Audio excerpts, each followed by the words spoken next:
Panorama group, जो सोचता है वो करता है। सब एक बार देखने के बाद, सबसे रिपोर्ट लेने के बाद, समझने के बाद ही समस्या को आइडेंटिफाई किया जा सकता है। लेकिन एक बात बिल्कुल पक्की है कि वातावरण मुझे ऐसे लगता है कि जहां जिनको डिसिप्लिन एनफोर्समेंट की जिनकी जिम्मेदारी है, क्रिमिनल एक्टिविटीज के चलते उनके मन में भी है। और ये क्रिमिनल्स जो बातों से लगा, वो ज्यादातर वो हैं जिनका यूनिवर्सिटी से कोई संबंध नहीं, अवैध कब्जा करके वो हॉस्टल के कमरों पर बैठे हुए हैं और जाहिर है फिर उनका प्रभाव छात्रों पर भी पड़ता है। तो मैंने प्रेसिडेंट स्टूडेंट्स यूनियन उनसे भी कहा है कि ये केवल जिम्मेदारी यूनिवर्सिटी अथॉरिटीज की नहीं होती है। मैं अपने तजर्बे से भी कह रहा हूँ, मैं यूनियन का, सेंट्रल यूनिवर्सिटी की यूनियन का सेक्रेटरी भी रहा हूँ, प्रेसिडेंट भी रहा हूँ। सभ्य समाज वो होता है जहाँ पुलिस के डंडे से नहीं बल्कि स्वतः अनुशासन स्वीकार किया जाता है। इसको कहते हैं एनफोर्समेंट ऑफ द अनएनफोर्सिएबल। तो यूनिवर्सिटी के अंदर तो एक जमाना वो था जब हमें ये अच्छा नहीं लगता था कि यूनिवर्सिटी को, पुलिस को यूनिवर्सिटी अथॉरिटीज किसी मामले में बुलाएं। हम कहते थे कि आपका काम है अनुशासन लगना, अनुशासन को लागू करना।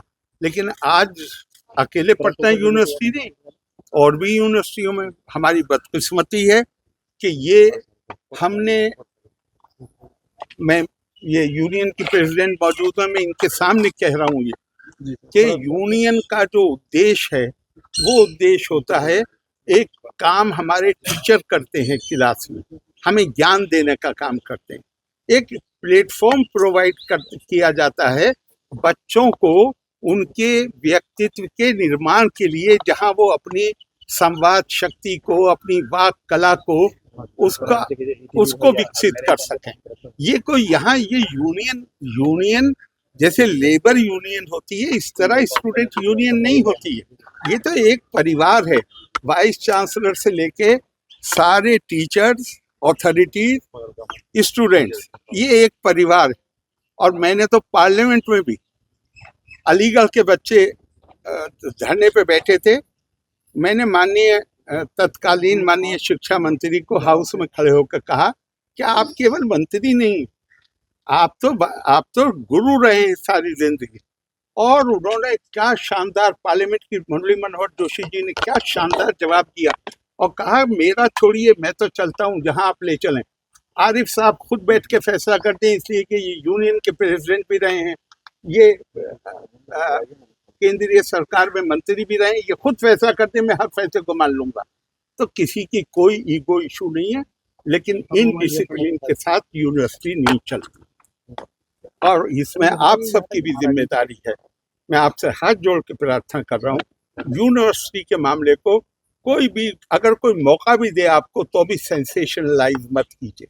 हमारी सबकी कोशिश हुई है सरस्वती के मंदिर, इस मंदिर की जो सैंक्टिटी है, इसकी जो पवित्रता है, वो बनी रहनी चाहिए। इसमें मैं आपका सहयोग मांगता हूँ और मैं आपको विश्वास दिलाता हूँ, यूनिवर्सिटी क्या बल्कि शिक्षा मेरी प्राथमिकता है, मेरे ऊपर वो सीधी जिम्मेदारी है।